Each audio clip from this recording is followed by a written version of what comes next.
And speaking gently, I replied, "First we must get the ship high on the shingle, and stow our gear and stores in clefts of rock for cover.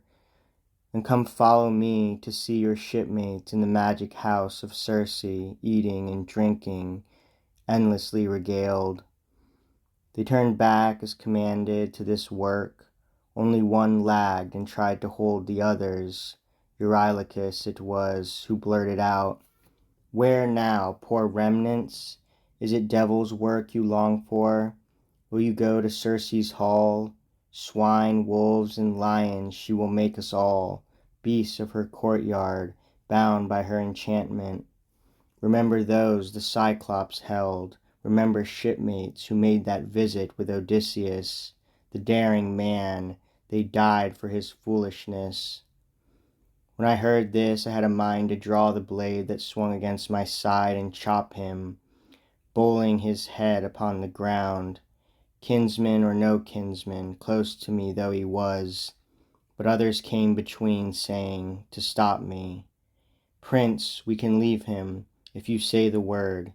Let him stay here on guard. As for ourselves, show us the way to Circe's magic hall." So all turned inland, leaving shore and ship. And Eurylochus, he too, came on behind, fearing the rough edge of my tongue.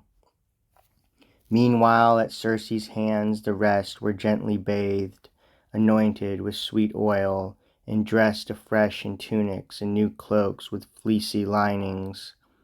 We found them all at supper when we came, but greeting their old friends once more, the crew could not hold back their tears, and now again the rooms rang with sobs. Then Circe, loveliest of all immortals, came to counsel me. "Son of Laertes and the gods of old, Odysseus, master mariner and soldier, enough of weeping fits. I know, I too, what you endured upon the inhuman sea, what odds you met on land from hostile men.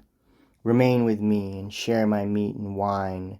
Restore behind your ribs those gallant hearts that served you in the old days, when you sailed from stony Ithaca. Now parched and spent, your cruel wandering is all you think of, never of joy after so many blows. As we were men, we could not help consenting, so day by day we lingered, feasting long on roasts and wine, until a year grew fat.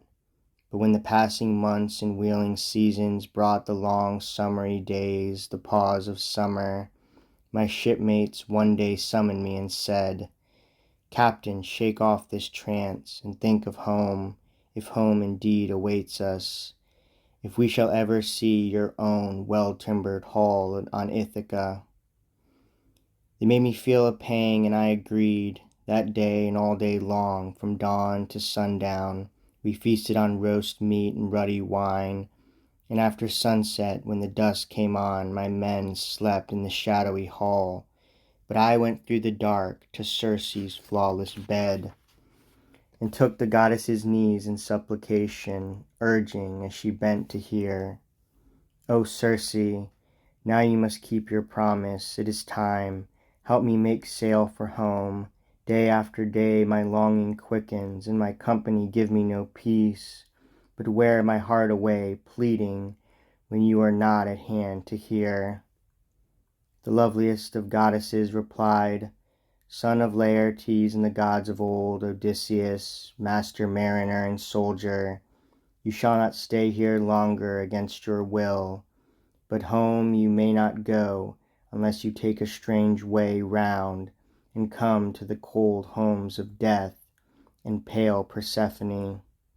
You shall hear prophecy from the rapt shade of blind Tiresias of Thebes, forever charged with reason even among the dead.